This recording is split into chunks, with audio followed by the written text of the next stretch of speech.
Welcome back Divishree YouTube channel. ನಾನು ದಿವ್ಯಾ. ನಾನು tomato chutney ಮಾಡ್ತಾಯಿದ್ದೀನಿ. ಅದಕ್ಕೆ ಒಂದು ಬಾಣಲಿಗೆ 1 ಸ್ಪೂನ್ ಎಣ್ಣೆ, 2 ಬೆಳ್ಳುಳ್ಳಿ, 2 ಮೆಣಸಿನ್ಕಾಯಿ ಮತ್ತು ಕಟ್ ಮಾಡ್ಕೊಂಡಿರೋ 2 ಈರುಳ್ಳಿನ ಸೇರಿಸ್ಕೊಂಡು ಎಣ್ಣೆಯಲ್ಲಿ ಹಾಗೆ ಫ್ರೈ ಮಾಡ್ಕೊತಿದ್ದೀನಿ.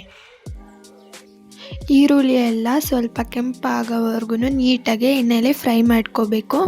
ಟೊಮೊಟೊ ಚಟ್ನಿ ಮಾತ್ರ ತುಂಬ ಚೆನ್ನಾಗಿರುತ್ತೆ, ಒಂದ್ಸಲ ಟ್ರೈ ಮಾಡಿ. ಆಮೇಲೆ ಕಟ್ ಮಾಡ್ಕೊಂಡಿರೋ 2 ಟೊಮೆಟೊನೂ ಸಹ ಸೇರಿಸ್ಕೊಂಡು ಮತ್ತು ಅದಕ್ಕೆ ರುಚಿಗೆ ಸ್ವಲ್ಪ ಉಪ್ಪನ್ನು ಸೇರಿಸ್ಕೊಂಡು ಟೊಮೆಟೊ ಫುಲ್ಲು ಸಾಫ್ಟ್ ಆಗೋವರೆಗೂ ಹಾಗೆ ಫ್ರೈ ಮಾಡ್ಕೊತೀನಿ. ಟೊಮೆಟೊ ಚಟ್ನಿ ತುಂಬ ಚೆನ್ನಾಗಿರುತ್ತೆ. ದೋಸೆ, ಚಪಾತಿ, ರೊಟ್ಟಿಗೂ ಸಹ ಅದನ್ನು ತಿನ್ಬೋದು, ತುಂಬ ಚೆನ್ನಾಗಿರುತ್ತೆ. ಟೊಮೆಟೊ ಎಲ್ಲ ಸಾಫ್ಟ್ ಆದಮೇಲೆ ಕಟ್ ಮಾಡ್ಕೊಂಡಿರೋ ಕೊತ್ತಂಬರಿನೂ ಸಹ ಅದಕ್ಕೆ ಸೇರಿಸ್ಕೊಂಡಿದ್ದೀನಿ. ಆಮೇಲೆ ಅದನ್ನು ಮಿಕ್ಸ್ ಮಾಡ್ಕೊಂಡು ಹಾರೋದಕ್ಕೆ ಎತ್ತಿಟ್ಕೊಂಡು ಗ್ರೈಂಡ್ ಮಾಡ್ಕೊತಿದ್ದೀನಿ. ನೀಟಾಗಿ ಫುಲ್ಲು ಗ್ರೈಂಡ್ ಮಾಡ್ಕೋಬೇಕು. ಮತ್ತು ಅದೇ ಕಡಾಯಿಗೆ 1-2 ಸ್ಪೂನಷ್ಟು ಎಣ್ಣೆ ಹಾಕ್ಕೊಂಡು ಮತ್ತು 1 ಸ್ಪೂನಷ್ಟು ಕಡಲೆಬೇಳೆ ಮತ್ತು 1 ಸ್ಪೂನಷ್ಟು ಉದ್ದಿನಬೇಳೆ, ಆಮೇಲೆ ಅದಕ್ಕೆ ಸಾಸಿವೆನ ಹಾಕ್ಕೊಂಡಿದ್ದೀನಿ. ಆಮೇಲೆ ಜೀರಿಗೆನೂ ಸಹ ಸೇರಿಸ್ಕೊಂಡಿದ್ದೀನಿ. ಅದನ್ನೆಲ್ಲ ನೀಟಾಗಿ ಫ್ರೈ ಮಾಡ್ಕೋಬೇಕು.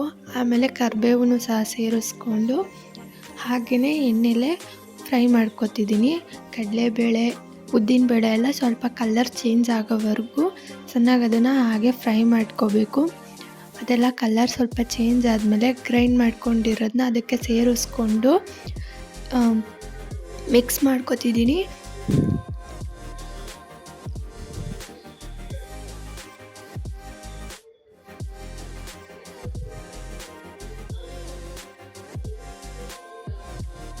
ಆಮೇಲೆ ನನಗೆ ಸ್ವಲ್ಪ ಉಪ್ಪು ಕಮ್ಮಿ ಅನಿಸಿದ್ದಕ್ಕೆ ಇನ್ನೊಂದು ಸ್ವಲ್ಪ ಉಪ್ಪನ್ನ ಸೇರಿಸ್ಕೊಂಡು ನೀಟಾಗಿ ಮಿಕ್ಸ್ ಮಾಡ್ಕೊತಿದ್ದೀನಿ.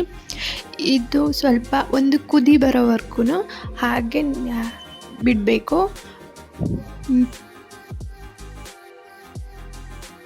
ಈಗ ನೋಡಿ, ಒಂದು ಕುದಿ ಬಂದಿದೆ, ಎಷ್ಟು ಚೆನ್ನಾಗಾಗಿದೆ ಅಂತ. ಇದು ತುಂಬ ಚೆನ್ನಾಗಿರುತ್ತೆ ಟೊಮೊಟೊ ಚಟ್ನಿ. ನೀವು ಒಂದ್ಸಲ ಟ್ರೈ ಮಾಡಿ ಹೇಗಿತ್ತು ಅಂತ ನನಗೂ ಸಹ ತಿಳಿಸಿ. ಇನ್ನು ಯಾರಾದರೂ ನಮ್ಮ ಚಾನಲ್ಗೆ ಸಬ್ಸ್ಕ್ರೈಬ್ ಆಗದೆ ನೋಡ್ತಿದ್ರೆ ಸಬ್ಸ್ಕ್ರೈಬ್ ಮಾಡ್ಕೊಳ್ಳಿ. ಹಾಗೆ ಇಷ್ಟ ಆಗಿದ್ದರೆ ಒಂದು ಲೈಕ್ ಮಾಡಿ. Thank you so much.